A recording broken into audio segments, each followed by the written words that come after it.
The night Dex ran. The wineglass was still warm from his hand. I remember staring at that glass. The faint lipstick smudge I'd left on the rim. The way the candlelight caught the red liquid and made it look darker than it should have been. Like blood that had learned how to behave in public. The restaurant cobalt hummed around me. All low laughter and polished confidence. But inside my chest, something had gone quiet. Not loud. Not broken. Just quiet. The way a room sounds after someone storms out and slams the door. Dex had been gone for 3 minutes by the time I realized he wasn't coming back. At first, I thought he'd stepped outside to take the call. He'd done that before, made a show of urgency. Hand cupped over the phone. Eyebrows knit like he was carrying the weight of the world in his pocket. I watched the door. Told myself to breathe. To sip water. To smooth my napkin. The maitre de Claude passed our table once. Then twice. His eyes flicking toward the empty chair across from me. I offered a tight smile that didn't reach my eyes. By the 3rd minute, the silence across the table started to feel deliberate. The chair was still pushed back from when Dex stood up too quickly, his knee knocking the table hard enough to rattle the cutlery. He'd muttered something about an emergency. Work. Always work. He hadn't kissed my cheek. Hadn't even waited for me to nod. Just gone. Leaving his phone face down beside his bread plate like a bad conscience. That was when I knew. But to understand why that moment hurt the way it did, and why it changed the direction of my life, you have to understand who I was before Cobalt. Before the wine. Before Dex showed me. Without meaning to. Exactly what I was worth to him. I grew up learning how to be invisible. My mother, Rosa Cruz, was a housekeeper for most of her adult life. She cleaned homes that smelled like lemon polish and old money. Places where you walked softer without knowing why. I used to sit on the back steps of the estates she worked in. Homework balanced on my knees, listening to the muffled sounds of lives that weren't ours. Piano music. Ice clinking in glasses. Laughter that felt unhurried. We didn't talk about resentment in our house. We talked about gratitude. My mother taught me how to fold towels so the edges lined up perfectly. How to notice dust without making a show of it. How to stand still and listen. The world tells you who it is, she used to say, wringing out a mop. If you're quiet enough to hear. Quiet became my superpower. By the time I was 20, I knew how to move through rooms without disturbing the air. I worked part-time at the city library while finishing my undergraduate degree in art history. Rare books and archival studies were my focus, though I never said that out loud. It felt too fragile to speak, like a wish you'd jinx if you named it. Dex Miller came into my life like a voice that never learned how to lower itself. We met at a friend's birthday dinner, one of those loud, overbooked places where the chairs are too close and everyone talks at once. Dex was charming in a way that felt practiced. He wore his confidence like a tailored jacket, sharp lines, no wrinkles. He asked what I did, nodded at my answers, then told me what he did with a grin that suggested I should be impressed. And I was. At first, he worked in consulting, which I later learned meant a lot of jargon and very little clarity. He liked expensive things, liked being seen with them. Restaurants with waiting lists, shoes with recognizable logos, wine he couldn't pronounce but ordered anyway, just to watch the server's eyebrows lift. You deserve the best, he used to say, usually right before making a show of paying for something. I believed him, or maybe I wanted to. When he told me he'd made a reservation at Cobalt, my stomach tightened not with excitement, but with something closer to fear. Cobalt wasn't just expensive, it was exclusive. The kind of place where the lighting is designed to flatter the powerful and the staff wears black like a uniform of authority. I've been wanting to take you there, Dex said, swirling his drink the night he told me. It's time. Time for what? I didn't ask. The day of the date, I stood in front of my closet longer than usual, fingers brushing over dresses that felt suddenly too loud or too plain. I chose something simple in the end, a deep blue that reminded me of evening shadows. I wore my mother's small gold earrings, the ones she'd saved from her own mother. They felt grounding. Cobalt smelled like money and restraint. Leather, citrus, something smoky I couldn't place. The walls were dark, the tables spaced generously, like each party had purchased not just a meal but privacy. Dex arrived 10 minutes late, flushed and smiling, apologizing with a kiss that tasted faintly of mint and bravado. Relax, he said when I commented on the prices. I've got this. He ordered for us without asking what I wanted, his fingers sliding down the wine list with exaggerated care. When he pointed to a bottle that made the server's eyes widen just a fraction, my heart sank. That one, Dex said. It's a celebration. A celebration of what? I asked, keeping my voice light. He grinned. Us. The wine arrived in a ceremony of its own cradle, cloth, the soft pop of the cork. As the server poured, I noticed things I hadn't expected to notice. The label, the color, the way the aroma rose too fast, too sharp. A memory stirred at the back of my mind. Years ago, when my mother worked for the Grant estate, there had been an old man named Carl who oversaw the wine cellar. He used to let me sit on a crate and ask questions while he cataloged bottles older than both of us combined. "Wine tells the truth," he'd say, tapping a label. "But only if you know how to listen." I shook the thought away and lifted my glass. That was when Dex's phone rang. He glanced at it, face tightening. "I need to take this," he said, already standing. And then he was gone. The chair stayed empty. The wine breathed. And somewhere, in the quiet that followed, my old life began to slip its skin. The quiet after Dex left stretched longer than it should have. At first, I filled it the way I always had, by making excuses for other people. "He'll be right back. Work emergencies happen. Don't be dramatic, Lena." I folded my napkin once, then again, aligning the edges like my mother taught me. Across the room, glasses chimed softly. Someone laughed, a full-bodied sound that made my chest ache. I checked my phone. No messages. No missed calls. The server approached, careful, polite, but there was a new tightness in his shoulders. "May I refresh your water?" he asked, though the glass was still half full. "Yes," I said. My voice sounded steadier than I felt. As he poured, I glanced again at Dex's place setting. His phone was gone. So was his jacket. That was the moment denial lost its footing. I pushed my chair in slightly, the legs whispering against the floor, and took a sip of the wine. It hit my tongue wrong. Not unpleasant, exactly, but dissonant. The fruit was too forward, the finish too short.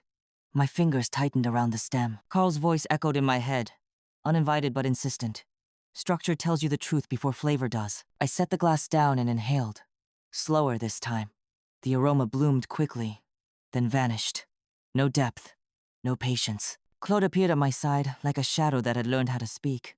"Is everything to your liking, miss?" His accent was precise, his smile professional but thin. He was the kind of man who stood straight even when no one was watching. "My date stepped out," I said. "He'll be back." Claude's eyes flicked just briefly to the door. "Of course." He lingered. Long enough to make a point. Long enough to make me feel seen in the wrong way. Minutes passed. The bread cooled. The candle burned lower. I tried calling Dex. Straight to voicemail. The humiliation crept in slowly, like cold through a cracked window. I imagined the bill, the numbers stacking up in my mind. I thought of my checking account, of the careful budgeting I'd done to afford this dress, this evening, this version of myself that Dex liked to show off. Claude returned with the check folded neatly in a black folder. He placed it on the table with deliberate care. "Whenever you're ready," he said. "I'm still waiting," I replied. He has left the premises," Claude said quietly. The words landed with a dull thud. Around us, the restaurant continued its low murmur, indifferent. "I didn't order this wine," I said, heat rising to my face. He did. Claude's smile didn't change. "The table is yours, miss." I opened the folder. The number stared back at me, impersonal and absolute. My mouth went dry. "I can't pay this," I said, hating how small my voice sounded. Claude straightened. "Cobalt does not extend credit. I understand. But there's been a misunderstanding." He tilted his head. "Is there someone we can call?" I shook my head. My mother's face flashed in my mind, tired but proud, counting tips at the kitchen table. I would not call her. Not for this. Claude's gaze hardened, just enough. "Then we will need to resolve this." That was when I felt it again, the quiet certainty from years ago. Sitting in a cellar with dust in the air, and knowledge passed hand to hand like a secret. "May I ask," I said, my voice steadier now, "where that bottle was sourced?" Claude paused. "Excuse me?" "The wine," I continued. "The one you poured. May I see the bottle again?" A flicker of irritation crossed his face. "Is there a problem with it?" I believe there might be. A silence settled between us, sharper than before. Nearby, a man in a gray suit looked up from his plate, interest piqued. Claude signaled to the server. The bottle was brought back, placed between us like evidence. I leaned in, careful not to touch it. The label was immaculate. Too immaculate. No wear, no age marks. "This vintage," I said slowly, "was known for its restraint, longer aging. The tannins should still be present." Claude folded his hands. "Are you a sommelier, miss?" "No," I said, "but I was taught." I lifted the glass again, swirled once, and set it down. "This is a sophisticated blend, very well made, but it is not what the label claims."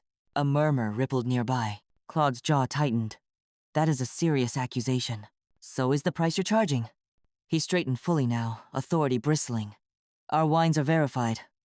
Then you won't mind having it authenticated, I said. Before he could respond, a voice spoke from behind him. She's right. We both turned. The man from the gray suit stood, pushing back his chair. He was tall, unassuming, with eyes that missed very little. He stepped closer, hands relaxed at his sides. I've had that vintage, he continued. Many times. This isn't it. Claude stiffened. Sir, this is a private matter. The man smiled faintly. I don't think it is. He extended his hand toward me. Leo Grant. The name meant nothing to me then. Just a man stepping into a moment that felt like it might swallow me whole. I'm Lena, I said, my fingers cool against his. Leo turned to Claude. I'd suggest you take another look at your supplier. Claude's face flushed. This is highly irregular. So is abandoning a guest with a fraudulent bottle? Leo replied calmly. The room felt like it was holding its breath. Claude hesitated. Then, reluctantly, he nodded. I will consult the manager. As he walked away, Leo glanced at me. You handled that with grace. I let out a breath I hadn't realized I'd been holding. I didn't plan to. Sometimes, he said, the truth plans for us. The bill was removed. Apologies were offered carefully, formally. The wine was taken away. I sat back down, hands trembling slightly now that the danger had passed. Leo lingered. Would you join me for a cup of coffee? He asked. No expectations. I thought of Dex, of the empty chair, of the quiet that had settled in my chest earlier, and how, now, it felt lighter. Yes, I said. I would. And in that moment, I didn't know it yet, but the worst night of my life had just cracked open the door to my future. We didn't move right away. The coffee arrived without ceremony, placed gently in front of us as if the restaurant itself had decided to soften. The lights felt warmer now. Or maybe it was just the way my shoulders finally dropped from around my ears. Leo stirred his cup once, then stopped, like he was listening for something inside the silence. I come here often, he said. Not as a boast, but as a confession. I've seen Claude intimidate people before. He counts on embarrassment to do the work for him. I wrapped my hands around the mug. It was warm, grounding. I'm very familiar with embarrassment, I said. It's a language some people speak fluently. Leo smiled, not wide, not charming, just understanding. You spoke back in your own. For a moment, neither of us said anything. The restaurant resumed its low rhythm around us. But I felt oddly separate from it now. Like I'd stepped behind the curtain and could see the seams holding everything together. I should go, I said finally. It's been a night. Of course, Leo replied. But before you do, can I ask where you learned that? I hesitated. Carl's face surfaced again in my memory, his hands always smelling faintly of cork and dust. A long time ago, I said. From someone who believed knowledge should be shared quietly. Leo nodded, like that answer mattered more than I knew. If you ever want to put that knowledge to use, he said carefully, I might have something worth your time. I met his eyes.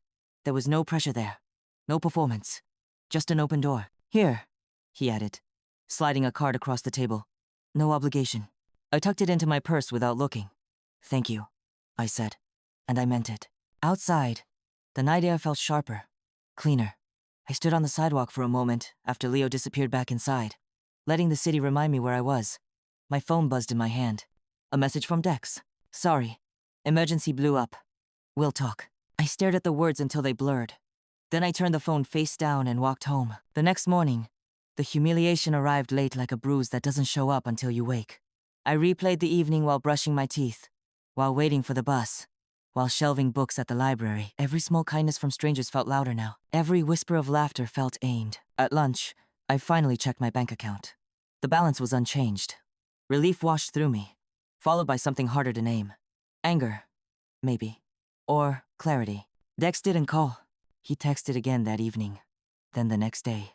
Each message lighter than the last, like he was testing how little effort it would take to pull me back. On the third day, I blocked his number. It felt less dramatic than I'd imagined. More like setting something heavy down after carrying it too long. That night, I pulled Leo's card from my purse. Leo Grant, Archives, Estates, Grand Holdings. I frowned at the name, at the clean typeface. Something stirred at the back of my mind. Grant, the estate, my mother's old employer. I thought of the cellar, the crates, Carl. My hands trembled slightly as I typed the email. Mr. Grant, you mentioned an opportunity. If the offer still stands, I'd like to learn more. Lena Cruz. The reply came the next morning. Lena, it does. Come by the estate this Thursday. I think you'll recognize the place. Leo, I took the day off work, inventing a dentist appointment that tasted like guilt and hope. The estate sat just beyond the city limits, its iron gates unchanged from my childhood memories. As I walked up the gravel drive, the air smelled of pine and old stone. Leo met me at the door, dressed simply. No suit this time. Welcome back, he said. Inside, the house hummed with quiet purpose. Shelves lined the walls, books, ledgers, artifacts tagged and cataloged with care. We're digitizing the family archives, Leo explained as we walked. Wine records, art provenance, correspondence, decades of material. We need someone with a good eye and a good spine. I smiled faintly. Those aren't always taught together. He stopped in front of a familiar door. Carl used to say the same thing. My breath caught. You knew Carl? Knew him? Leo opened the door, revealing the cellar beyond. He taught me. The room smelled exactly the same. Dust, wood, time. I didn't know you were connected, I whispered. Leo leaned against a crate. I didn't know you were either. But when you spoke at Cobalt, I heard his voice in yours. He offered me the position that afternoon. Part-time at first, fair pay, respectful terms. I accepted without hesitation. The weeks that followed felt like learning how to breathe differently. I spent hours handling bottles, verifying labels, cross-referencing dates. My hands remembered things my mind had tucked away. The work was quiet, precise, honest. People listened when I spoke. My confidence grew in small, steady increments. I started contributing ideas, writing reports. Leo treated me like a colleague, not a project. Sometimes we shared lunch in the garden. Sometimes we worked in silence. The night Dex finally showed up at my apartment. I didn't let him in. You embarrassed me, he said through the door. I leaned my forehead against the wood. You abandoned me. There was a pause. Then, softer. You wouldn't have fit in anyway. I smiled then. Not because it didn't hurt, but because it no longer mattered. Months passed. The archives flourished. So did I. And one evening, as Leo and I stood cataloging a set of handwritten ledgers, he looked at me and said, You should apply for the doctoral program at Harrington. I laughed. That's not my world. He met my gaze. It is now. For the first time, I believed him. The application sat open on my laptop for 3 weeks before I touched it. Every time I scrolled past the tab, my chest tightened not with fear of rejection, but with the older, heavier fear of presumption. Harrington was the kind of place people planned their lives around from childhood. My life had been planned in pencil, always ready to erase. Leo never pushed. He simply asked, once a week, how's the application? The way you might ask about the weather. Neutral, patient, certain it would change eventually. One evening, after everyone had left the estate, I stayed behind to finish cataloging a shipment of correspondence from the 1,940 seconds. The house had a way of speaking when it was empty, wood settling, paper whispering. I liked it that way. I found myself in the cellar without meaning to be.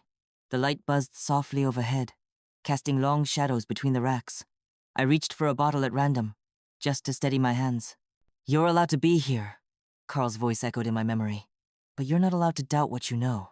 I went home that night and began typing. Writing the statement of purpose felt like telling the truth to someone who had never asked for it. I wrote about my mother, about the estates, about learning history from the edges of rooms. I wrote about wine not as luxury, but as record agriculture, labor, preservation. I wrote until my fingers cramped. When I hit submit, I cried. Not because it was over, but because I had finally allowed myself to want something without apology. Dex resurfaced one last time that winter, this time with an email. It was longer than the texts had been, full of explanations that bent toward blame, stress, pressure, expectations. You know I was trying to build something, he wrote. You could have been patient. I stared at the screen, noticing how often he used I and you but never we. I didn't reply. At the estate, my role expanded. I began training interns, presenting findings to the board. Once, during a meeting, Claude's name came up apparently. Cobalt had quietly changed suppliers after an internal review. No one looked at me, but I felt Leo's glance, warm and knowing. Our relationship grew the way strong things often do without spectacle. He asked before touching my hand. He listened when I spoke. When I doubted myself, he reminded me of my own words. I admire how you move through the world, he told me one evening as we walked the grounds. You don't try to own it. You try to understand it. I smiled. That's the only way I know how. The acceptance email arrived on a Tuesday morning. I was halfway through annotating a ledger when my phone buzzed. I ignored it. Then it buzzed again. Something in my chest shifted. We are pleased to inform you. I didn't read the rest right away. I pressed my palm to the desk, breathing through the rush of heat and disbelief. Leo found me 10 minutes later, sitting very still. "You got it," he said. "Not a question." I nodded. Tears blurred the room. He hugged me then gently, fully. No words, just space to feel. That night, I called my mother. She cried harder than I did. "You did this," she said, voice thick. "You did it with your own hands." "I learned from you," I replied. The ceremony at Harrington was understated. No trumpets. Just names read aloud in a hall that smelled faintly of old books and possibility. When my name was called, I felt the weight of everyone who had brought me there. Carl, my mother, the quiet girl on the back steps. Afterward, Leo squeezed my hand. "Ready?" he asked. "For what?" "For the rest." We moved slowly, thoughtfully. Love, I learned, doesn't have to announce itself to be real. Sometimes, it shows up when you least expect it, when you're seated at a table you didn't think you belonged at, holding a glass you know how to read, finally unafraid to speak. And sometimes, all it takes is one night of public humiliation to teach you exactly who you are. The semester began the way most transformations do, quietly. No one clapped when I walked into my first doctoral seminar. No one knew my history, or the way my hands had once smelled like bleach from helping my mother on weekends. I sat at the long oak table with my notebook open, spine straight, listening to voices that carried confidence like an inheritance. Names were dropped easily, institutions referenced like old friends. I listened. That instinct never left me. It had sharpened, though honed into something purposeful. When I spoke, it was measured, grounded. I cited sources I had touched with my own hands, archival material I had cataloged, authenticated, protected. I watched surprise flicker across faces when I finished a point without apology. After class, a woman with silver hair and a formidable posture stopped me in the hallway. "Your analysis of provenance was unusually precise," she said. "Where did you train?" I thought of Carl, of the cellar, of a child perched on a crate, absorbing knowledge that wasn't meant for her but given anyway. "Outside the classroom," I said. She smiled. "That's often the best place." At the estate, my hours shifted to accommodate coursework. Leo never treated it like a sacrifice. "We'll adjust," he said simply, and meant we without making it heavy. The archives continued to grow under my guidance. Grants were approved. A small team formed around me, bright, curious people who asked questions and took notes when I answered. One afternoon, while reviewing a newly acquired collection, I found a familiar name in the correspondence. Dex Miller. My breath caught not from longing, but from disbelief. The letter had placed him as a junior consultant, hired to assess asset restructuring for a minor estate acquisition years earlier. His signature was flamboyant, overconfident. I felt a strange detachment as I read. This version of Dex existed exactly as I remembered him: ambitious, performative, reaching for status he didn't understand. Leo noticed my stillness. "Everything all right?"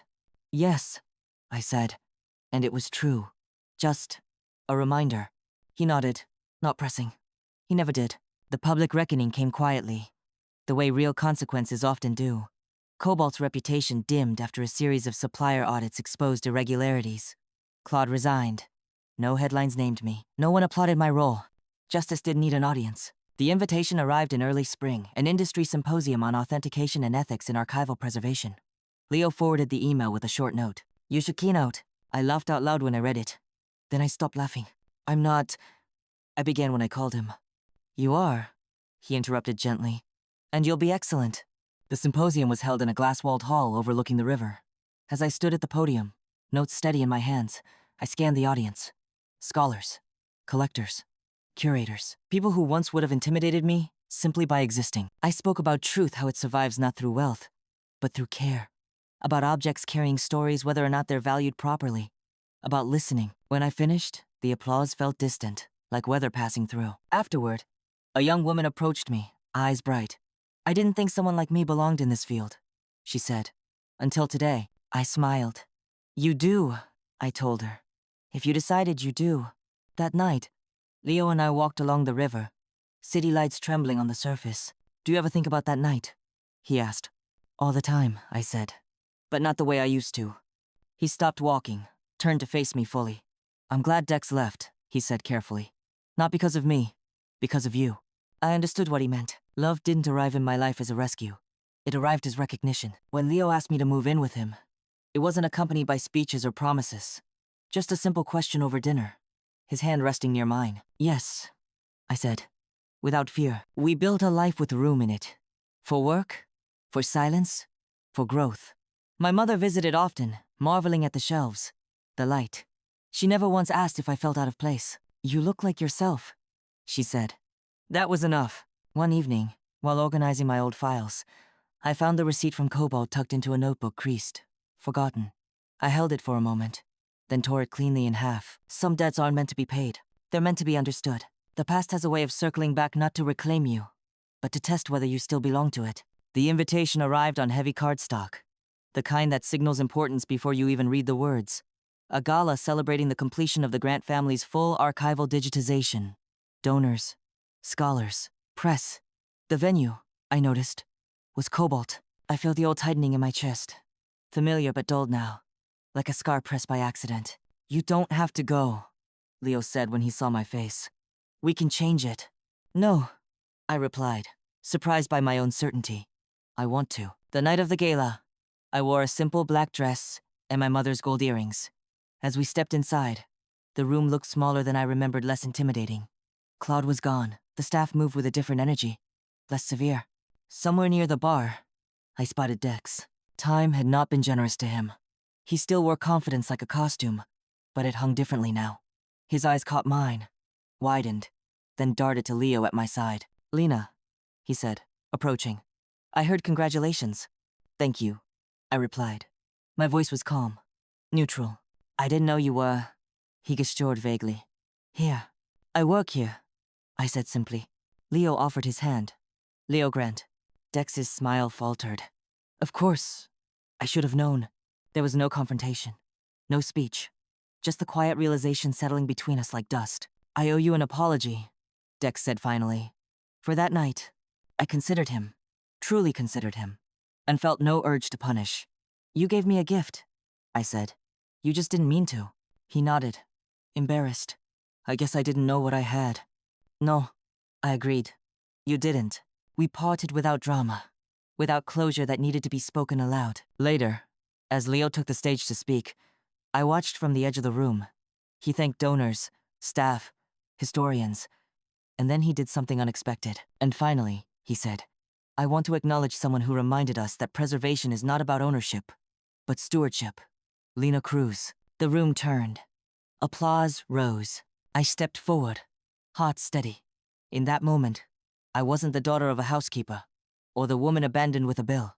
I was exactly where I belonged. Afterward, as the night wound down, I stood alone for a moment, glass of water in hand, watching the reflections ripple across the dark windows. The wine list passed by on a tray. I glanced at it not with fear, but with fondness. Some knowledge stays quiet until the moment you need it most. Leo joined me, slipping his arm around my waist. Ready to go home? Yes, I said. I am. Because home, I had learned, is not where you're tolerated. It's where you're trusted. Healing doesn't announce itself. It arrives in small, ordinary moments, the kind you don't recognize as milestones until much later. For me, it showed up on a quiet Sunday morning, standing barefoot in Leo's kitchen. Sunlight warming the counter as I brewed coffee strong enough to wake the house. I realized I wasn't bracing for anything. No phone call. No apology. No proof that I deserved to be here. The peace felt unfamiliar at first. Like a room I hadn't known, existed in my own home. My days settled into a rhythm that felt earned. Mornings at Harrington, afternoons at the estate. Evenings filled with reading or long walks with Leo. We argued sometimes about small things. Like whether silence needed music, but never about respect. Never about who was allowed to take up space. My mother came for dinner every Wednesday. She sat at the table now, like it had always belonged to her, commenting on the food, touching the wood of the chairs, noticing how well cared for everything was. Once, as I poured her tea, she reached out and took my hand. You don't shrink anymore, she said softly. I swallowed. I didn't know I was. That's how it works, she replied. You don't feel the bending while it's happening. At Harrington, my research began to take shape: wine as cultural memory, estates as ecosystems of visible and invisible labor. I cited housekeepers, cellar hands, archivists whose names rarely made it into footnotes. My advisor raised an eyebrow at first, then nodded. This is necessary work, she said. The validation felt different now. Quieter. Internal. Leo and I didn't rush milestones. When he asked me to marry him, it wasn't during a trip or a party. It was on a regular evening, dishes drying on the rack. His voice careful. Only if it adds to your life, he said. I said yes because it did. The wedding was small, my mother cried. Carl's name was mentioned in the toast. I wore blue. Afterward, as the music softened and guests drifted away, Leo and I stood together under the open sky. I thought of Cobalt, of the bill I couldn't pay, of the woman I'd been trying to earn belonging through proximity. She had been brave in her own way, but she didn't need to stay. I wrote Dex a final note not to reopen anything, but to close it properly. I hope you find what you're looking for, I wrote, and meant it. Some endings don't require bitterness. They require honesty. Years later, when my dissertation was published, the dedication was short. For my mother, for Carl, for the quiet teachers. At the launch, a student approached me with a question about provenance fraud. I smiled, recognizing the look in her eyes, the hunger, the doubt. Sit, I said. Let me tell you a story. Because the truth is, the night I was humiliated at Cobalt didn't break me. It revealed me. It showed me what knowledge looks like when it's earned, not inherited. What love looks like when it's chosen, not performed. What dignity feels like when it finally has room to stand upright. I didn't rise because someone rescued me. I rose because I listened when it mattered most to a voice inside that had always known my worth. There are moments in life that feel like they exist only to shame us. Moments where the room seems too bright, the silence too loud. And you wish just for a second that you could step out of your own skin and leave it behind at the table. I used to believe those moments defined us, that they marked the limits of where we were allowed to belong. But I've learned something since then. Sometimes humiliation isn't a verdict. Sometimes it's an invitation. An invitation to see more clearly. To stop borrowing confidence from people who don't know how to hold it. To recognize the quiet knowledge you've been carrying all along, waiting for the moment it would finally matter. I think about that younger version of me often. The one sitting alone at Cobalt, staring at a bill she couldn't pay, wondering how she had misjudged her own place in the world. If I could speak to her now, I wouldn't tell her to be braver. She already was. I'd tell her to be truer, because belonging doesn't come from being chosen by the wrong person. It comes from choosing yourself again and again, especially when it's uncomfortable. If you're listening to this, and you're in that moment right now feeling small, overlooked, embarrassed by someone else's selfishness, I want you to remember this. Your value is not decided in public, and it is never erased by someone walking away. So tell me, would you have spoken up the way I did? Or would you have paid the bill and stayed quiet? I'd love to hear your thoughts in the comments. And if this story found you when you needed it, please consider subscribing. Sometimes, the quietest stories are the ones that change us the most.